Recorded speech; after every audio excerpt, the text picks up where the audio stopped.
नमस्कार विद्यार्थी मित्रांनो, पुस्तक माझा गुरु धडा दुसरा इयत्ता 6वी या धड्यावरचे पूर्ण स्वाध्याय आज आपण पाहणार आहोत.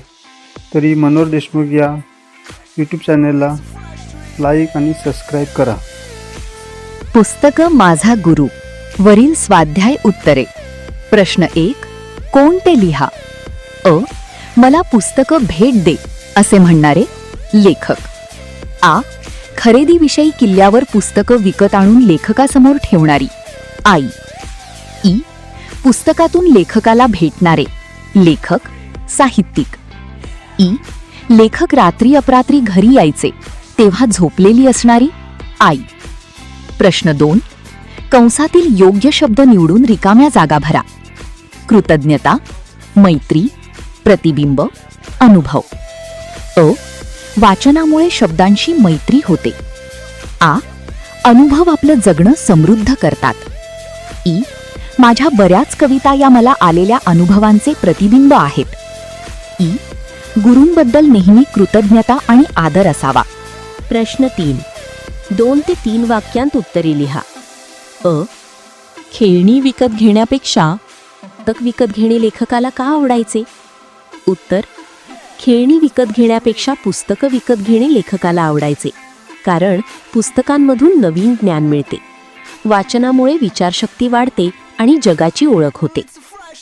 आ. कविता लेखनाबद्दलचा लेखकाचा बालपणीचा अनुभव तुमच्या शब्दात विशद करा. उत्तर.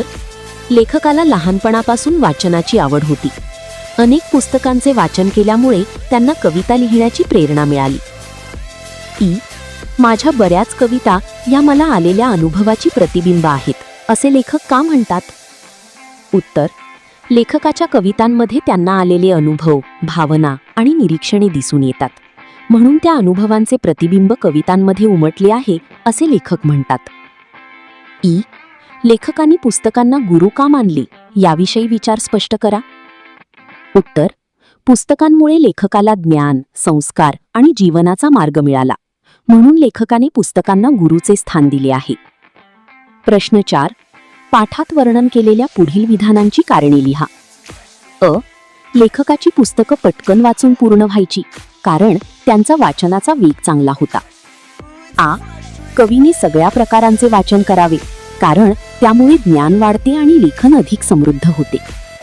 ई. दमलेल्या बाबाची कहाणी ही कविता ऐकल्यावर बऱ्याच लोकांचे डोळे पाणावलेले असायचे, कारण त्या कवितेत भावना आणि वास्तव जीवनाचे चित्रण होते. विचार करा व सांगा. शब्दांकडे चौफेर बघता आली पाहिजे. याचा अर्थ शब्दांचा अर्थ, उपयोग आणि भाव समजून घेण्यासाठी त्यांचा विविध अंगांनी विचार केला पाहिजे. त्यामुळे भाषेचे ज्ञान वाढते. या पाठातील शब्द व वाक्प्रचार.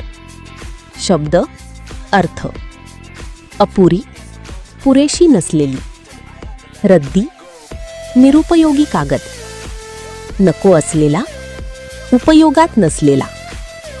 आत्मचरित्र, स्वतःचे चरित्र. चौफेर, चहूबाजूंनी. आयाम, पैलू. व्यथा, वेदना. कृतज्ञता, उपकाराची जाणीव. वाक्प्रचार. वाक्प्रचार. अर्थ. पाठपुरावा करणे, सातत्याने मागावा घेणे. डोळे पाणावणे, डोळ्यात पाणी येणे. वाक्यांमध्ये उपयोग. माझ्याकडे अभ्यासासाठी अपुरी पुस्तके होती. जुने वर्तमानपत्र रद्दी म्हणून विकले. महात्मा गांधींचे आत्मचरित्र प्रसिद्ध आहे. त्या विषयाचा चौफेर विचार करावा. या समस्येचे अनेक आयाम आहेत.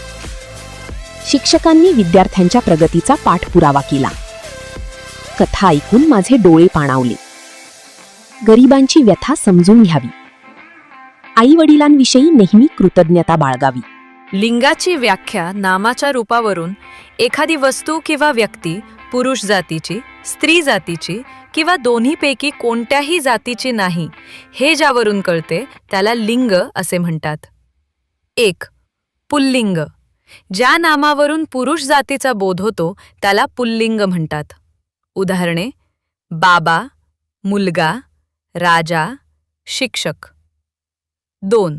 स्त्रीलिंग. ज्या नामावरून स्त्री जातीचा बोध होतो त्याला स्त्रीलिंग म्हणतात. उदाहरणे: आई, मुलगी, राणी, शिक्षिका. 3. नपुंसकलिंग. ज्या नामावरून पुरुष किंवा स्त्री जातीचा बोध होत नाही त्याला नपुंसकलिंग म्हणतात. उदाहरणे: घर, पुस्तक, खेळणे, झाड. मराठी साहित्यात कवींच्या काळानुसार आणि वैशिष्ट्यानुसार काव्याचे 3 प्रकार मानले जातात: संतकाव्य 2, पंतकाव्य 2, 3 तंतकाव्य. 1. संतकाव्य. अर्थ: संतांनी रचलेले भक्तिप्रधान काव्य. उदाहरणे: संत ज्ञानेश्वर, संत तुकाराम, संत एकनाथ, संत नामदेव, संत चोखामेळा. वैशिष्ट्ये: भक्तिभाव, साधी व ओघवती भाषा, समाज जागृतीचा संदेश. 2.